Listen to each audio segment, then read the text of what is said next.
Friedrich Nietzsche tomó una decisión que pocos intelectuales de su tiempo habrían comprendido: retirarse del mundo, escapar del bullicio académico y de las obligaciones sociales para sumergirse en un encierro voluntario. Durante esos años buscaba un aislamiento casi absoluto, convencido de que solo en el silencio se despertaban las ideas más poderosas. En su pequeña habitación, lejos de amigos y discípulos, escribió algunas de sus reflexiones más intensas. Lo veía como un laboratorio secreto para entrenar a su mente, un espacio sin distracciones en el que podía conversar únicamente con sus pensamientos.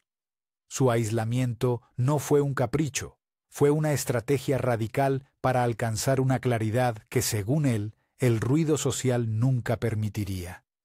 Lo curioso es que este autoexilio lo convirtió, paradójicamente, en un pensador universalmente escuchado.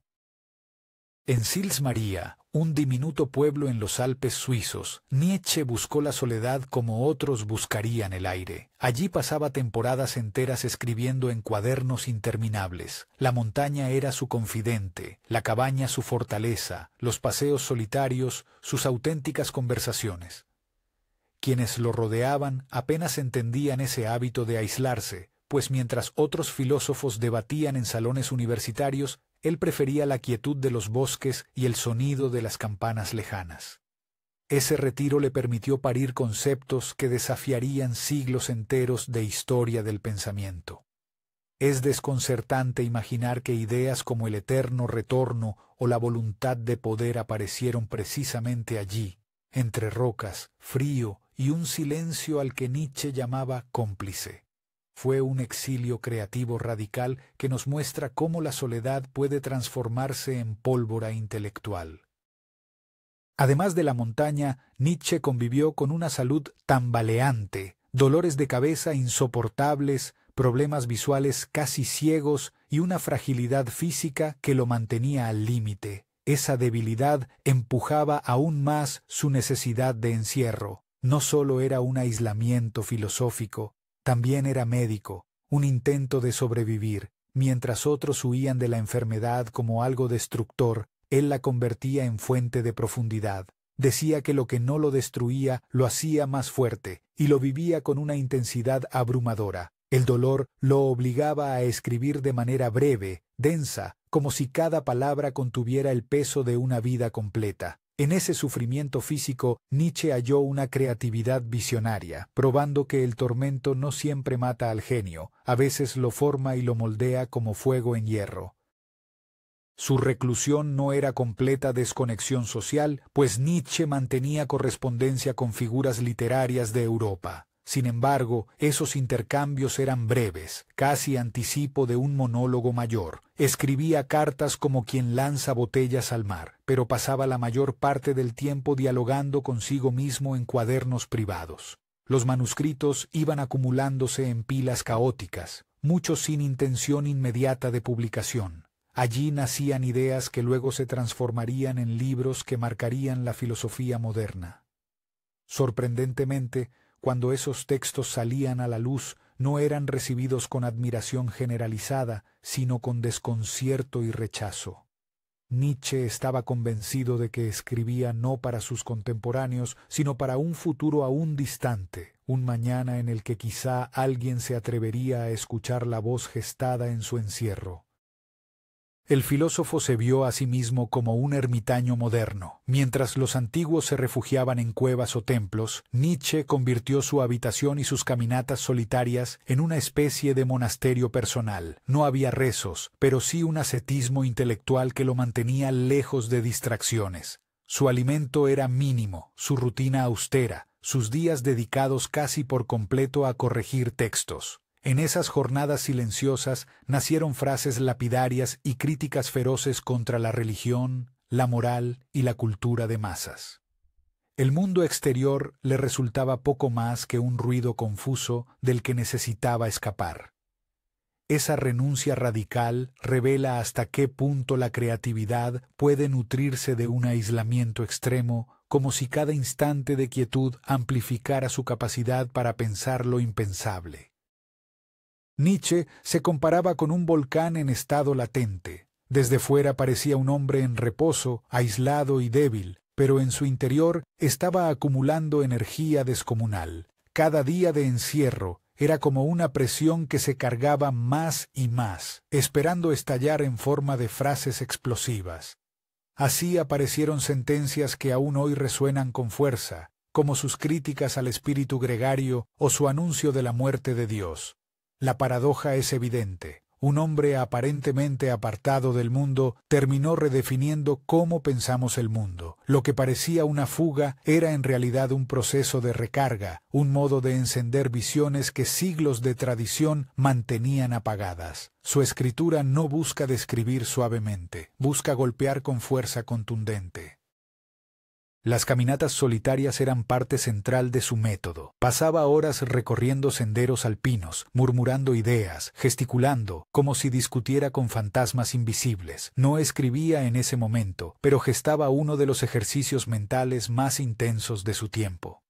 Luego, al regresar a su cuarto, volcaba ráfagas de pensamientos en hojas dispersas.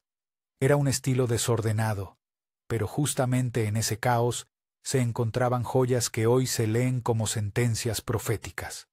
Curioso que quien parecía perderse en senderos de montaña estaba en realidad encontrando nuevas rutas conceptuales. Fue durante estos paseos solitarios donde maduró la famosa idea del eterno retorno, ese concepto provocador que invita a pensar si desearíamos repetir nuestra vida infinitas veces. Si observamos su obra, encontramos un detalle sorprendente. La mayoría de sus libros más influyentes fueron escritos durante sus etapas de encierro. No se trata de un período pequeño, sino de prácticamente toda su producción madura. Es decir, el aislamiento fue la condición fértil que permitió el nacimiento de Así habló Zaratustra, Más allá del bien y del mal y la genealogía de la moral, entre otros. Estos textos, cada uno incendiario en su propio eje, no surgieron en universidades ni en tertulias filosóficas, sino en la quietud de habitaciones modestas y pueblos apartados. El aislamiento moldeó no solo su estilo, también su contenido. Sus críticas contra la cultura de masas nacían justamente de quien había decidido escapar de ella y observarla desde una distancia radical. Nietzsche veía su vida como una misión. No era un escritor ocasional, era un profeta que consideraba cada palabra como un grito dirigido a un futuro lejano. Sus días de encierro eran, en su visión, los peldaños necesarios para llegar a un mundo capaz de entenderlo. Esa fe en un lector futuro explicaba por qué soportaba tanto rechazo en el presente. En vida vendió muy pocos libros y fue ignorado por la mayoría de críticos, pero en el fondo no le preocupaba. Creía que su mensaje estaba dirigido a hombres y mujeres del porvenir, y ese convencimiento lo blindaba contra la desesperación, motivándolo a persistir en su retiro voluntario a pesar de la constante soledad, la fragilidad física y el aislamiento desgarrador. La intensidad de su encierro recuerda a la disciplina de un atleta que se prepara en silencio para una competencia decisiva. Nietzsche no entrenaba músculos, sino conceptos. Su voluntad de poder no era un tema abstracto, era un espejo de su práctica diaria, la determinación de seguir creando sin importar la adversidad. Mientras los demás veían un filósofo debilitado y aislado, él se veía como un guerrero intelectual en su gimnasio secreto. Cada hora de silencio era un golpe de entrenamiento mental. Cada dolor de cabeza lo interpretaba como un obstáculo más por superar. Esa actitud lo convierte en un ejemplo radical de cómo la resiliencia puede transformarse en motor creativo cuando se fusiona con un propósito que arde con fuego propio.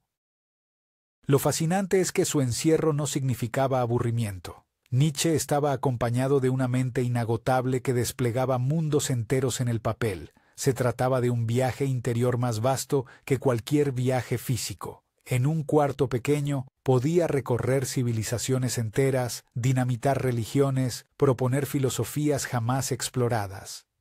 Mientras afuera la vida cotidiana transcurría en lo trivial, él construía sistemas de pensamiento tan arriesgados que aún hoy provocan vértigo. La sensación es inquietante, un hombre aparentemente detenido en el tiempo, pero avanzando más lejos que cualquier contemporáneo. Su encierro era un túnel, y al mismo tiempo un observatorio cósmico desde el cual disecaba el pasado, el presente y el futuro de la humanidad con la precisión de un bisturí filosófico incisivo. El carácter extremo de su estrategia se entiende mejor al compararlo con otros genios que buscaron aislamiento. Thoreau escribió en una cabaña en el lago Walden. Kafka se recluía en noches solitarias para escribir relatos sombríos, pero Nietzsche llevó esta renuncia al contacto humano a un nivel casi absoluto, como si en la distancia radical estuviera la única manera de evitar la contaminación de opiniones externas. Curiosamente, esa práctica lo deja a medio camino entre un místico y un científico. Místico por su vida de retiro, científico por la brutal precisión con que diseccionaba ideas. Es un contraste que atrapa, porque en su encierro simultáneamente parecía alejarse del mundo, y sin embargo, estaba trazando el mapa conceptual que el mundo entero algún día recorrería.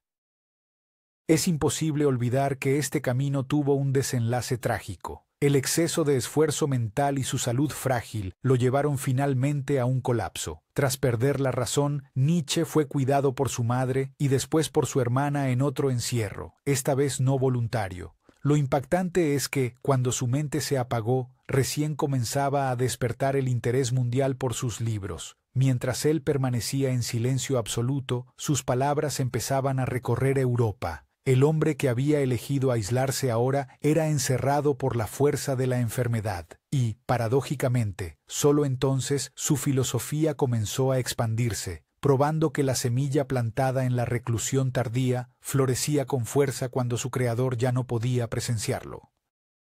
Décadas después, el legado de Nietzsche sigue ardiendo. El aislamiento extremo no apagó su voz, al contrario, la multiplicó. Su encierro voluntario se transformó en el escenario donde se gestaron las ideas más explosivas de la modernidad. Lo fascinante es que este método radical, que en apariencia lo alejaba del mundo, en realidad lo convirtió en el comentarista más feroz de la sociedad, la moral y la condición humana. Su ejemplo nos recuerda que a veces el silencio no es vacío, sino un laboratorio de resonancias ocultas. Nietzsche apostó todo a esa apuesta, y su encierro muestra cómo la soledad, lejos de ser mero abandono, puede convertirse en la chispa que encienda pensamientos capaces de atravesar generaciones enteras, sorprendiendo y desafiando aún hoy.